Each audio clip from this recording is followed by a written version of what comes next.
You're listening to Ants Talk. My next guest had a life-changing event happen on September 11th, 2001. Steve Plektorius was scheduled to board a United Airlines flight that day, Flight 93 from New York to San Francisco. That plane was taken down by hijackers with 44 passengers and crew on board in Pennsylvania. It was a simple head cold that kept Steve off that flight that day. So Steve, tell us about that day. Welcome to the show. How are you?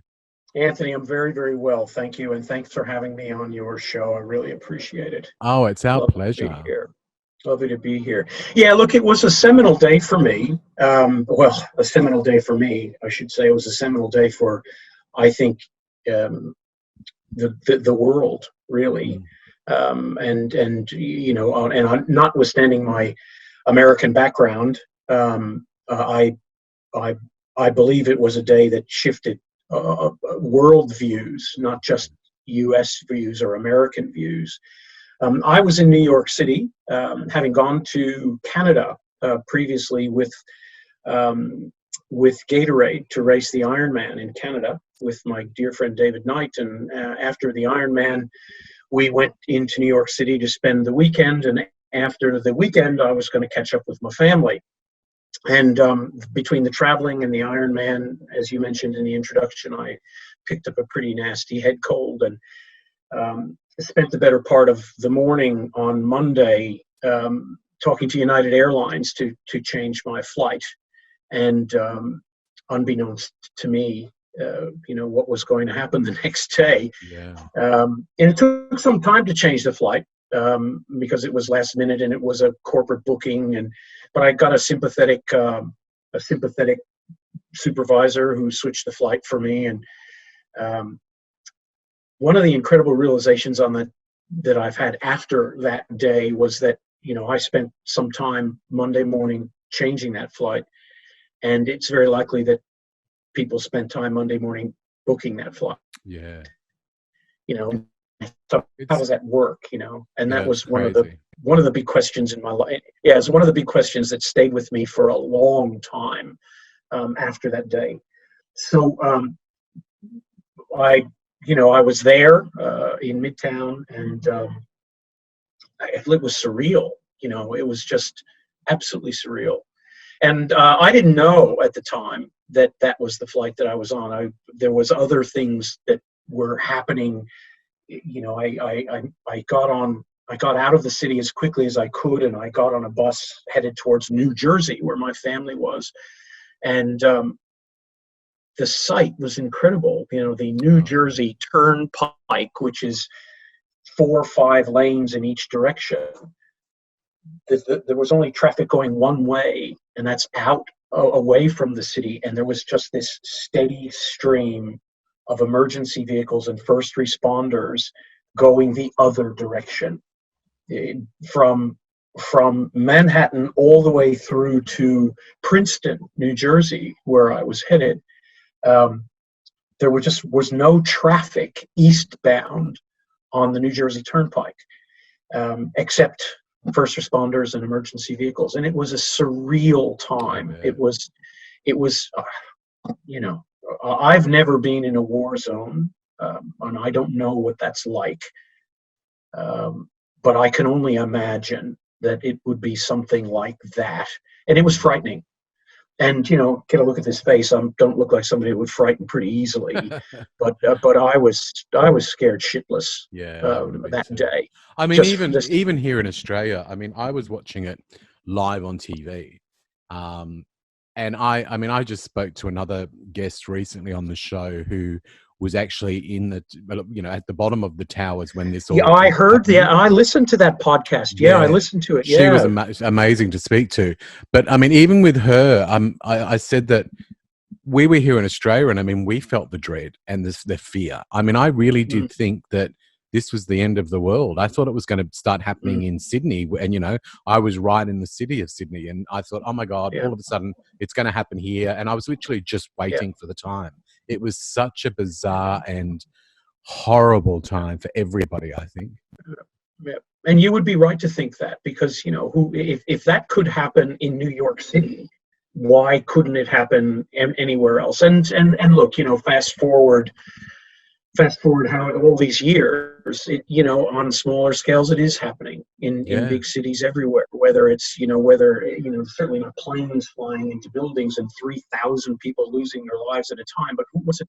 1,000, 3,000, one Mm, person.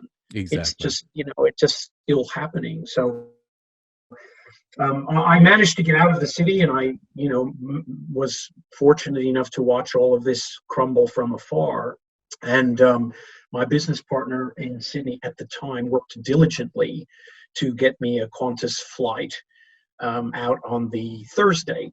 Mm. I went to the airport on the Thursday. I presented my ticket, and I was shuttled into a quiet space, because I still didn't get it. I still didn't recognize it. And Yeah. at no point did I look at my ticket and see UA93.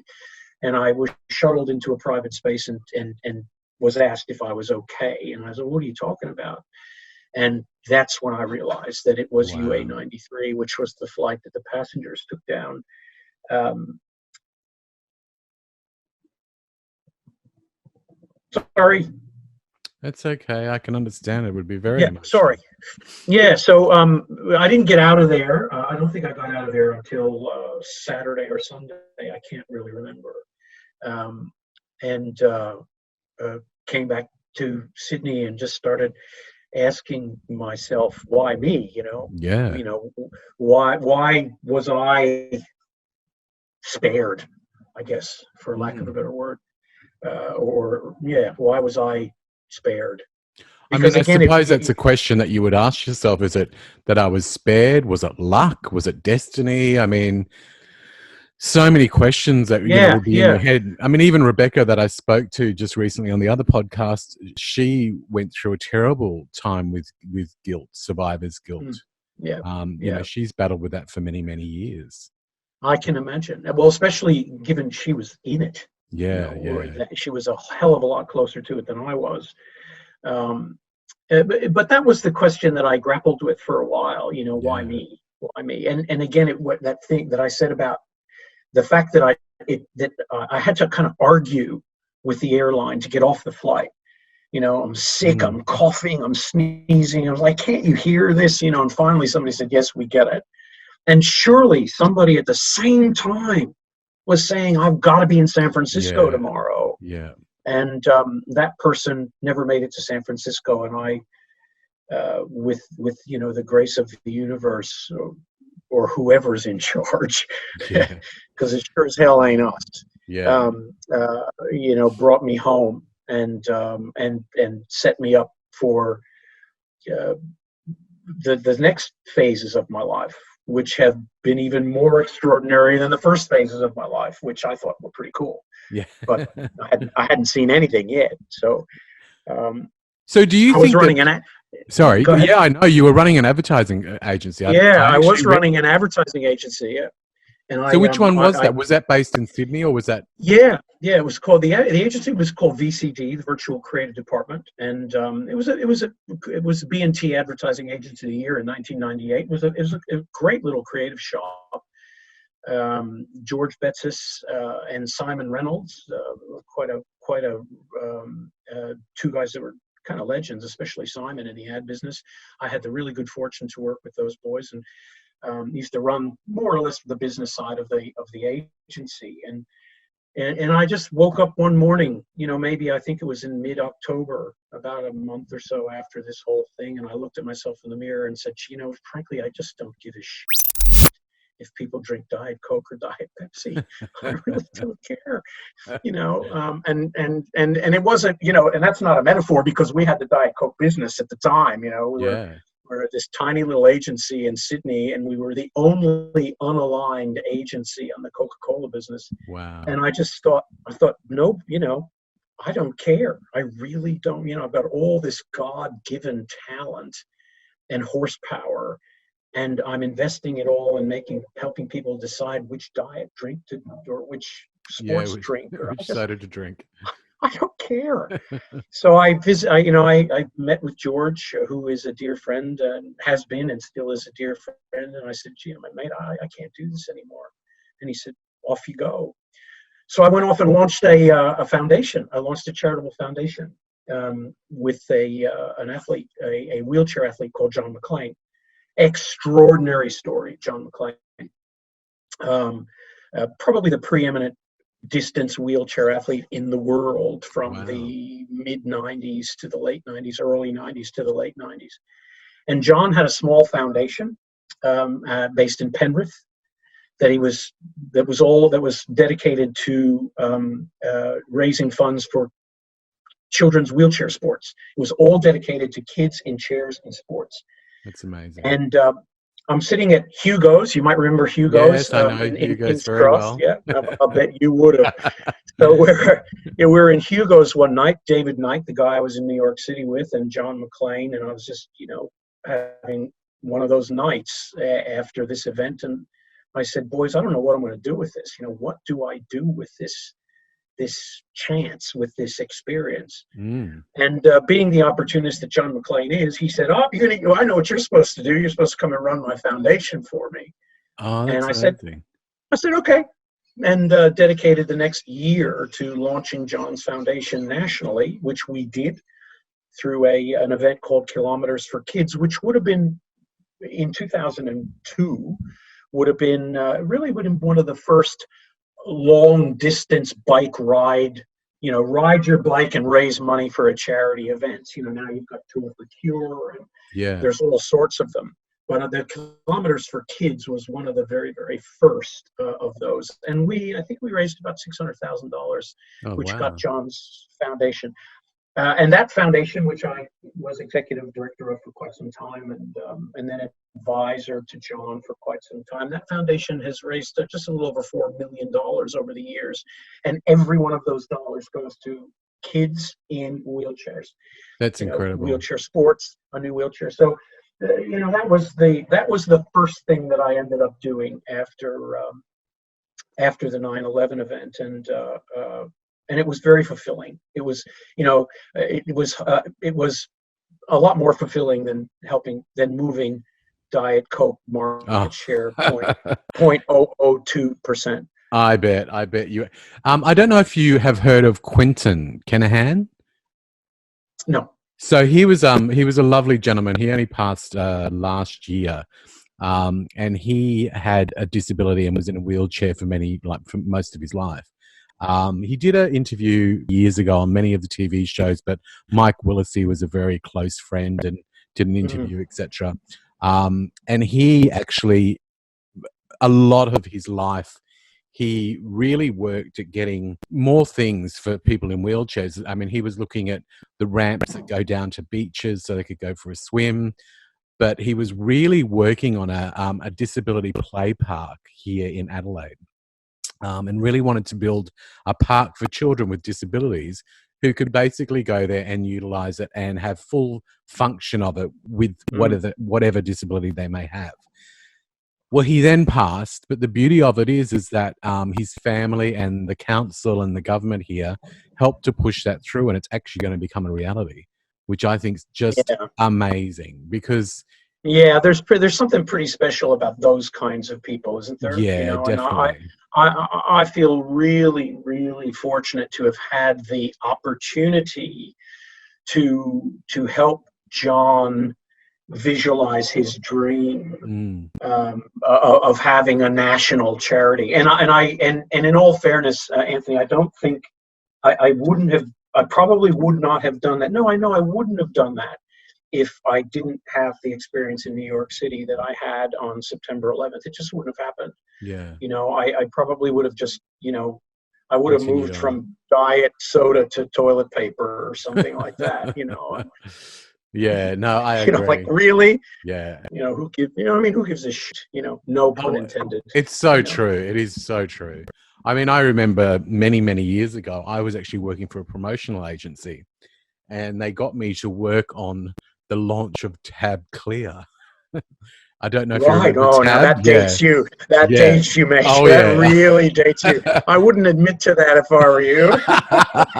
We're talking Farrah Fawcett majors. Oh, I know. It was quite a while back. I mean, they had the most amazing concept for the launch.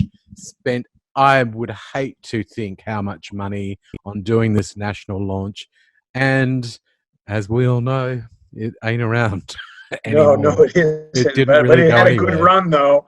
It did Yeah, have a it good did. run for about a minute. About a Yeah, minute. about Yeah, a minute. Yeah. indeed. About a minute. But I Yeah, just look back and I indeed. think to myself, wow. I mean, the whole advertising game is such a gamble, a roll of the dice. You just never know.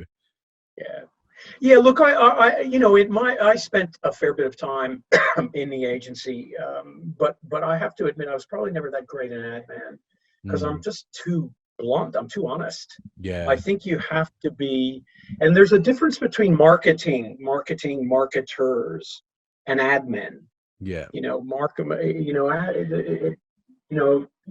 have to be able to do the shuffle as an ad man. You've got to be able to shuffle and take something that you may or may not really believe in and help other people believe in it. And I'm just not built that way. yeah, If I don't believe in it, I don't believe in it. And there's nothing I can do to help somebody else believe in it. And that is not the hallmark of a good ad man. yeah, So from advertising, I kind of stuck with the whole, strategy business, the business of strategic planning and marketing and market research, brand development and stuff like that. So, and have worked primarily since then, have worked primarily on my own brands or other people's brands that I have a position in.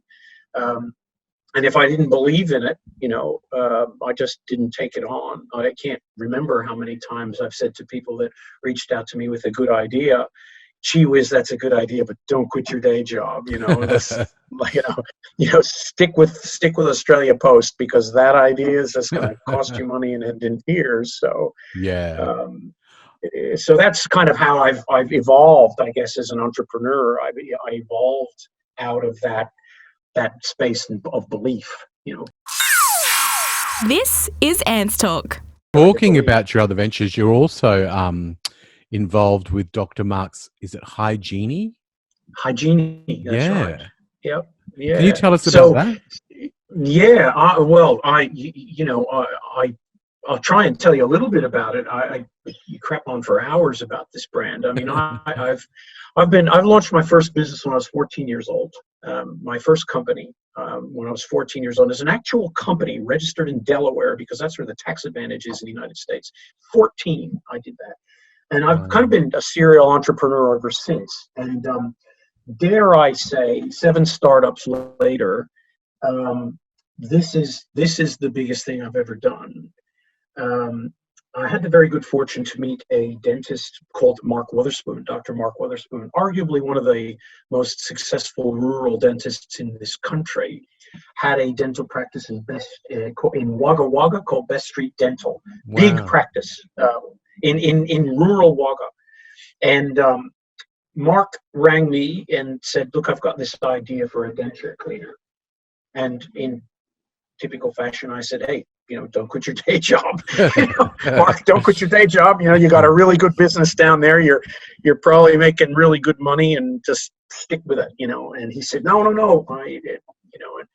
I've got this idea and I think it's huge. And I think, and I said, well, great. What do you need me for? And he said, I'm a dentist, and this is the brilliance of Mark Weatherspoon. I'm a dentist.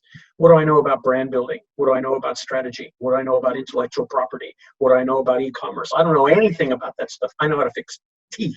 Yeah. And what I know is the world needs a better program for the home care of removable dental appliances. So anything that goes in and out of the mouth, full dentures, okay. partial dentures, Invisalign, orthodontic retainers, teeth whitening stents, night guards, mandibular advancement devices, sports mouth guards, anything that goes in and out of the mouth. There has not been, in home care, there has not been any technological developments for about 50 years for the care of these appliances. And all of this, kind of came out of 6 or 8 months of scrutiny with Mark, which is how you move a good idea from good idea to concept, slowly and diligently. And after doing, a couple of months worth of research into this so-called idea of Mark's, I thought, this guy really is onto something. But what really hooked me into the business, notwithstanding the fact that the protocols for the care of these appliances are inadequate and irregularly used. What really hooked me was the number of people that use removable dental appliances. In Australia alone, there are about 6.3 million users of removable dental appliances. Yeah, 2.3 million denture wearers in Australia. Yeah. In the US and Australia alone, which were the two markets that I looked at, there's about 90 million users Wow. of removable dental appliances. So there's this massive population of people who don't really have anything that is purpose designed, purpose built for optimum home care of their dental appliances. So I thought, gee whiz, this is more than a good idea. This is the real thing. And that was 5 years ago. So fast forward 5 years, 14 prototypes, some number of trips around the globe, and with the support of both the New South Wales and the Commonwealth governments, who have supported the brand development and the development of this brand very powerfully, and we are incredibly grateful to both governments and to our small group of private investors. We got the business off the ground in November of this year, in mid-November. Wow. We just launched in Switzerland, and we are advancing conversations in Japan, New Zealand, Israel, Germany, and the United States. That's amazing. Absolutely. Having just launched on the 13th of November. So it's a huge opportunity, and it's an opportunity that, and this is not marketing spin either. It's an opportunity that it's a brand that could change people's lives. Definitely. I'll go as far as to say that it's a brand that could save people's lives, because poor oral health leads to poor oral hygiene. Poor oral hygiene could lead to oral disease. Oral disease is inextricably linked to serious maladies of health like diabetes, cardiovascular disease, stroke, cancer, inextricably linked to it. So if our brand can, especially in older Australians, denture-wearing older Australians in aged care facilities, if our brand can improve the hygiene of their dentures or their oral appliances or sports mouth guards in youth athletes, whatever the case might be, it has the potential to reduce oral disease. If it has the potential to reduce oral disease, it has the potential to reduce those incidences of those more serious maladies that are linked to oral disease. So, it has the potential to change lives. That's amazing, because I remember my mum and dad would have the glass of water next to the bed with their teeth in it. Exactly. And I'd think, and even back when I was a child, I'd look at it and just be like, ooh, it's literally your mouth goo is just brewing in that glass. That's right. And you couldn't have said it better myself. Brewing. What a perfect. Can I use that? Yeah, of course you can. It's not copyrighted. That's right. But it literally is. You're absolutely right.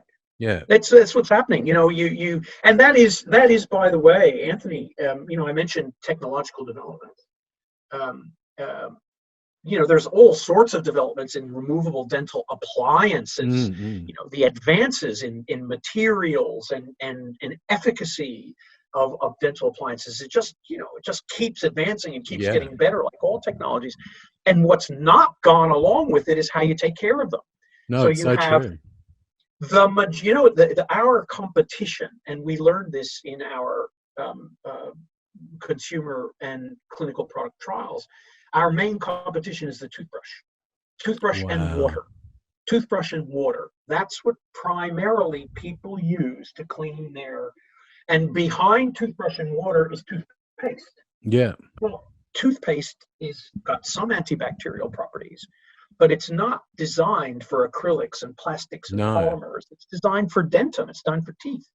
So you brush your denture with a toothbrush and toothpaste, and the toothpaste puts divots, little scratches and divots into that denture. It just creates more home for bacteria, plaque, calculus to build up.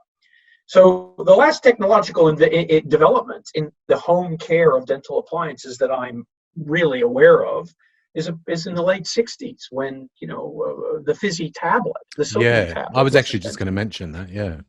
That's, that was 1969. I think it was either Efferdent or Polydent or one of them. They're as old as I am. Yeah, 1969. That's when they came out. And then you've got that, and you've got the oversized toothbrush. That's about it, really. Because it's funny, what happens in clinic. Yeah, because I actually, I was given because I grind my teeth at night, and I was actually given a little plate to put in to sort of protect my teeth. A bruxing splint. Yeah, and to be honest, I hated it because that was, I'm very anal about not anal, that's probably the word that I shouldn't use, but I'm very anal about my oral hygiene. I'm always brushing, I'm always flossing, and then I had to put this filthy thing into my mouth. And again, as you just said, there is nothing to clean it with except toothpaste and a brush. And that's how I used to clean it. And even that, it just wasn't enough for me. Well, it's interesting that you'd say that because, again, your experience of it is not unique. You've been given this thing by a dental professional. That dental professional cared about you, gave you this thing. And that dental professional then said, okay, Anthony, over to you. How do I clean it? Oh, clean it with a bit of water, clean it with a bit of toothpaste. So the thing gets manky, and it doesn't take very long for it to get manky. And you think, Jesus, this thing is so manky, I'm just going to not use it anymore. Yeah. So within a period of a few months or maybe 6 months or so, you stop using this purpose-designed prosthetic, which you paid for to help you stop grinding because it's just not clean, fresh, and doesn't feel good in your mouth. Our brand solves that problem. Yeah. If you use it, you can buy it and not use it. But we've designed something that's easier to use, faster to use, more fun to use. It's a self-contained system. So we're hoping that people like you will look at it and say, okay, well, this actually does work. My night guard is clean. It's minty fresh, and you'll keep using your night guard so that over the course of years, you don't grind hell out of your teeth and end up with an denture. Yeah. I would have loved something like that. Can you actually, just a question, can you actually put, how you've got the removable heads for the toothbrushes these days? Can you put them in it? You can, yeah. And also, so our little device is opposing brushes. It's got two opposing brushes, and those brushes can be replaced as well. So just like your toothbrush, which you're meant to replace every 6 months or so, depending on daily use, one would hope once or twice daily use.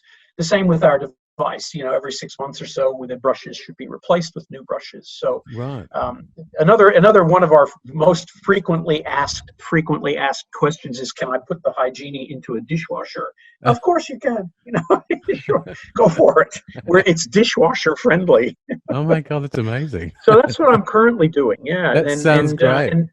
And again, after 40 some odd years in business for myself, I really do think this is the most exciting. Well, it's certainly the only global brand that I've ever worked on. And definitely, I can see that going global because there really is nothing like that. No, there isn't. And that was, when I first started talking to Mark Weatherspoon 5 years ago, October 2014, the first thing I thought was, gee whiz, Mark, you're trying to tell me you've invented the toothbrush. How many of these things are out there? There's got to be hundreds, thousands. Nope, there's nothing like it. So, we have as much intellectual property protection on the product and brand and trademarks and all that as we can. And we're just so excited to have the potential to bring an Australian invention around the world. Yeah, just, especially from Wagga Wagga. From Wagga Wagga, yeah, from Wagga Wagga to the world. I love it. And to that point, Anthony, most of our private investors, the majority of our private investors are in Wagga as well. So almost in essence, the Riverina. This is a Riverina business. It's a Riverina brand. So we could start seeing some luxury houses being built in Wagga Wagga very soon. Oh, mate, you know as well as I do. There's plenty of luxury houses down there already. There are. So yeah, but we are very excited about it being, for all intents and purposes, a regional New South Wales invention. That's brilliant. That has the potential to be global. And I am, grateful to Mark for introducing me to it, and grateful again to both New South Wales and Commonwealth governments and our investors for helping us make this dream a reality. That's brilliant. I love that. Steve, just before we go, I've got a question for you. Yes. What is more important to you, money or memories? Well, I sure have a hell of a lot more memories than I've got money. So I'm going to answer that and say memories. Especially relating back to what we were talking about before we started with your grandchildren. Yeah, I've got look, Anthony, I've had an extraordinary life. I'm 62 years old now. I've been a competitive athlete my whole life. I've worked in pretty much all points around the globe. I've worked with some extraordinary people. I'm incredibly happily married. I've got 3 beautiful daughters, 3 beautiful grandkids. And I pay the rent, and I get the rent paid. So, what's more important? Memories. Life is good, and it's all about those memories. It is indeed. Absolutely. So, indeed. Thank you so much for sharing your story with us. I really appreciate it. I'm sure the listeners are going to love it too. And by the way, before we go, how can people actually find the product? And about you also? They find us on. Yeah, well, you find about me, steve.com. Well, you'll find little bits and pieces about me on our website. So your listeners can have a good look at Dr. Mark's Hygiene on www.drmarkshygenie.com. drmarkshygiene.com. Or you could just Google, how do I clean my dentures? Yeah. How do I clean my dentures? How do I clean? And at some point, on that first page, Dr. Mark's Hygiene will come up. So, it's actually a great name, Hygiene. You're not going to forget that. Yeah. No, indeed. Thank you. Fantastic. I really appreciate your time. Thank you so much, Steve. You're very welcome. We're very welcome, and thank you for the opportunity to share my story. And I hope lots of people come and have a look at Hygiene. They'll be worth it. Fantastic. Thank you again. Bye. Yeah, bye for now. Bye. Ants Talk. It's like Oprah, but not.